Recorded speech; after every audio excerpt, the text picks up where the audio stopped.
I've got the awesome privilege of sharing with you about my experience in Mexico. Before you celebrate, there is no pictures.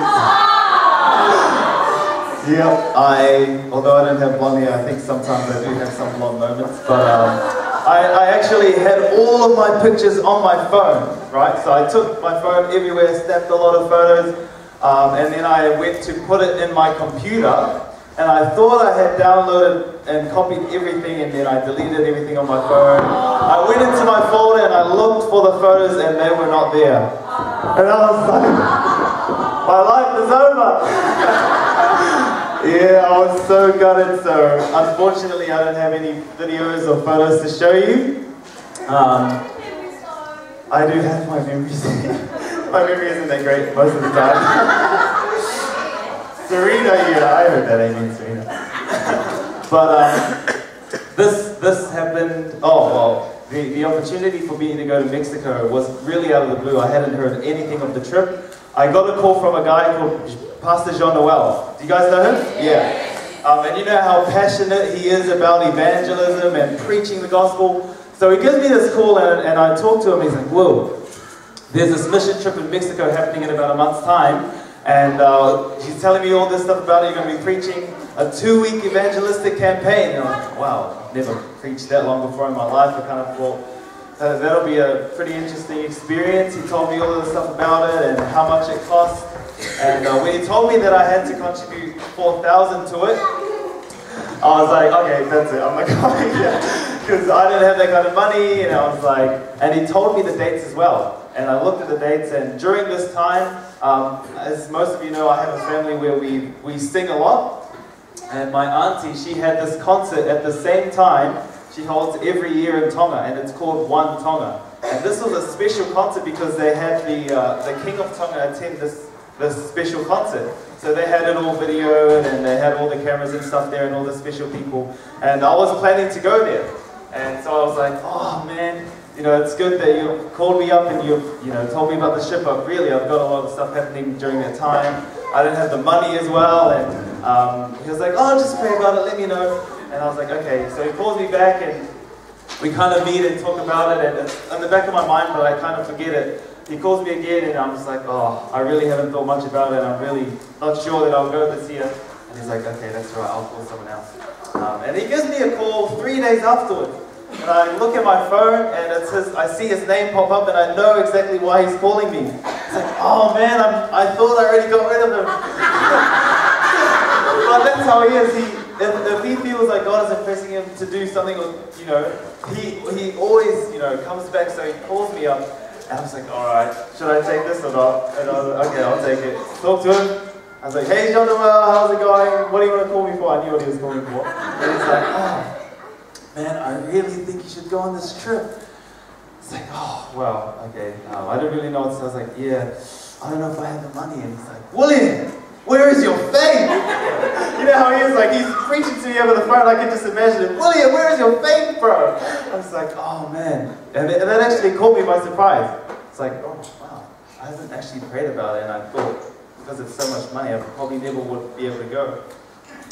But I did what he told me to do. He said, pray about it. I really believe you should go. And I was like, okay, I'll pray about it. And I kind of brought it up in our meetings with the pastors. And not knowing that God had it all planned out. And God just provided, And I was like, so shocked at how things opened up. Another issue that I had was with my passport. I had to renew it. And I procrastinated with a lot of things. Procrastinated that. I think I should... I told the homie church about to fill in your application form and stuff. It takes a couple weeks, and this was actually a pretty cool miracle. I prayed about it, and I left it so late, and I was like, man, actually, I don't know if I have enough time, if my passport will come in time or not. I sent the application in, and I was really actually worrying about it because all the money had been given, already paid for, my flights were paid for, I got my flights, so the only thing holding me back was my passport. It's like, man, I don't want this to be an issue for me not to go, because if it's my passport at the end of the day, I'm gonna it's just gonna be the worst. So I kind of prayed about it. I was like, God, I think it's like towards the edge. It's so possible that I could not get my passport in time. And I was worrying about it the whole day. I sent my application in, and 3 hours later, 3 hours after I sent my application form, I got an email back saying that they've already completed the passport and that it'll come within the next like 3 days. And I actually got it the next morning. So I want to praise God for that answered prayer. I was like, all right. So God, you want me to go to Mexico? But yeah, I'm really happy that we went. There was about 230 something of us all together. There were about 4 divisions that were involved with sending people from their conferences. We had people from the Trans-European division. We had people from the North American division. We also had people from the South Pacific division, which is where we're from. And I was in a particular group where there were about 3 of us from New Zealand, me from South New Zealand, 2 others from the North Island. There were about 20 from Australia, and in our group we also had 5 others that were from Finland. And they joined us in our group. And so we were all in these little clusters in the different parts of Mexico. And each one of us was assigned a church where we would spend the next 2 weeks preaching every night these messages, and twice on the Sabbath.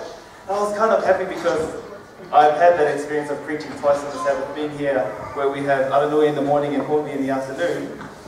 A lot of the others were like, man, 2 sermons in one day. And I was like, psh, I already got that. I've been doing it for a while, so. But it was really, really, really mentally and physically challenging, you know, preparing these sermons and going out each night. But I tell you what, God was working in huge ways. And from day one, we saw that the enemy was just attacking. People were getting sick. And I actually want to thank you guys so much for your prayers, because everyone else seemed to be getting sick except for me. I was like, yes. Everyone else, I actually did get sick one day, but everyone else was getting sick. I was like, man, I feel the prayers from my people, man. They're praying for me. They're going back. But one of the experiences that I had was on the 2nd week. And we're just, you know, preaching every night and getting to know people. And I got kind of confident. And I remember a while back listening to this quote from Ellen White where she says, when you get successful in ministry, when you start having success and things are going well, there is a temptation to pray less and to have less faith. And that's what happened to me. The 2nd week, I was like, man, I'm on fire. People are, you know, making decisions, and I'm doing these altar calls, and people are wanting to get baptized. And it came to the specific topic where I felt that I had you know, I had it down. I had it on lock. I knew everything that I wanted to say. I didn't really need to prepare as much. And so I didn't. I didn't pray as much as I did with the other days. I didn't read my Bible. I didn't really plan and prepare.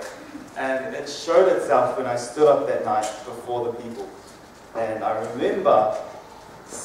remember standing in front of the church preaching this message where I was so confident in my own strength and power that it just felt so dry.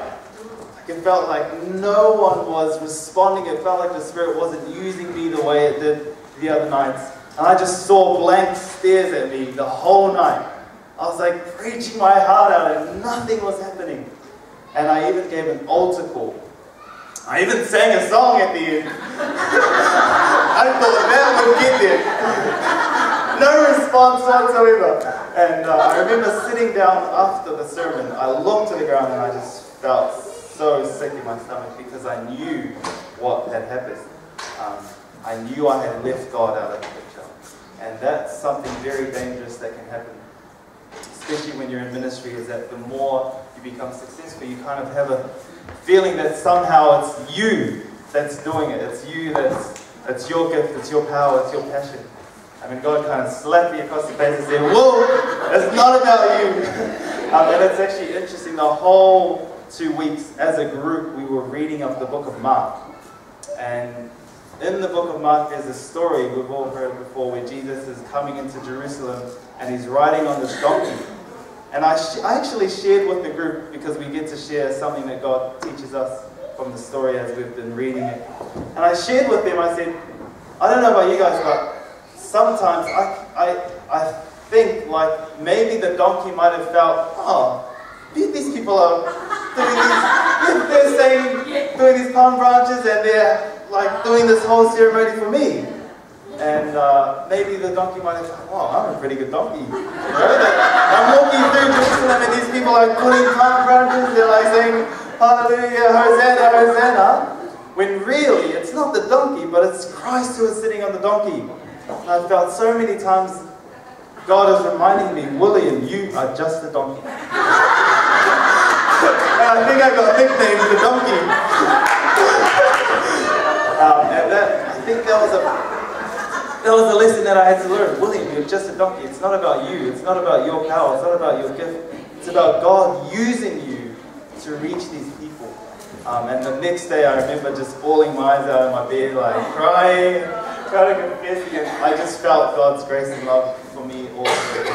But praise the Lord, 6 people were baptized from our church, from the church that I was preaching at. I wasn't able to witness the baptism because we left on Sunday. Because they didn't have a font, they had to go to the beach. So I was really gutted that I couldn't see them get baptized. But I guess that's the lesson. For me, the main lesson is that, there should never come a time in your ministry or in your life where you should feel like it's about you. And that's an awesome lesson that I always cherish. We finished off at the GC, and that was just a great experience being there with 70,000 other SDAs.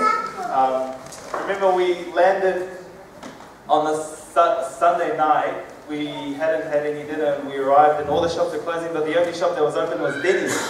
Like, oh yeah, let's go to Denny's. We walked in and there was a huge queue. And the lady said, there's got to be about 45 to an hour wait to get your table and like another hour before you get your food. And while the ladies are like, what? How come it's so busy? And the person said, well, there's this convention happening and there's like 70,000 people that have come in. So it's most probably going to be like this the whole week.